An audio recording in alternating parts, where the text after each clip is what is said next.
Isabel dos Santos waa haweeney u maalqabeensan Afrika waxaanay ku nooshahay magaalada London nolol raaxo leh iyo saaxiibo caan ay ku haysataa documentary si hoose loo soo helay oo 700 oo kun oo bag ah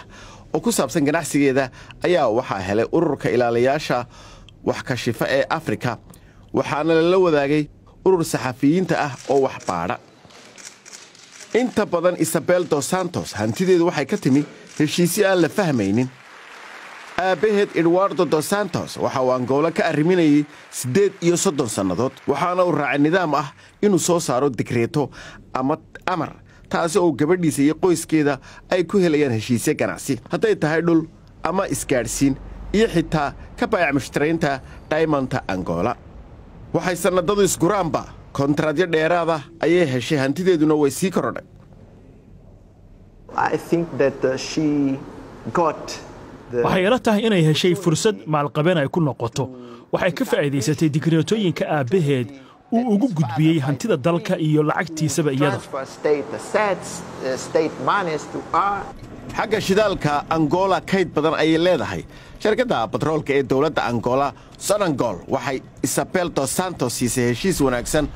oo ku fadhiya hanti qaali ah taasi oo suurtagelisay inay saami qiimo leh ka iibsato shirkad Boortaqiisa oo tamarta ah iyadoo bixisay 15% oo kaliya inta kalena waxa daboolay deen laga helay Sonangol heshiiskaasi oo qura waxay ka faa'iiday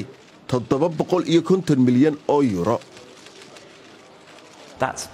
tani waa qeexista dhabta ee musuqmaasuqa waxa la siiyay fursad gaar ah waayo madaxweynaha inantiisa ayay ahayd xaaladdu way sii xumaatay markii dambe madaxweynuhu waxa uu inantiisa ka dhigayba madaxa Sonangol iyaduna waxa ay sheegaysaa inay ahayd talaabo fiican waxaan u ahaa markii hore la taliyay markay dhamaatay shaqadeedii la taliyahuna waxay ii soo jeediyeen inaan ka fikiro inaan qaato jagada madaxa shirkadda Sonangol qareenada Isabel dos Santos ayaa tafiraya iyagu eedeymaha BBC-da iyagoo sheegay inaanay wax khalad ah sameyn waxaana ay intaasi raaciyeen inay tahay dabagal khaldan oo siyaasadaysan oo ay wado dawladda Angola iyagoo sheegay in heshiiska shirkadda tamarta la galay ay Sonangol lacag ka heshayba laakiin aabaheed iminka madaxweyne maaha marka Angola waxay rabtaa in jawaabo la siiyo dokumentigan ayaa inoo sheegaya halka runta ah ee hantida Isabel dos Santos marka horeba ka timid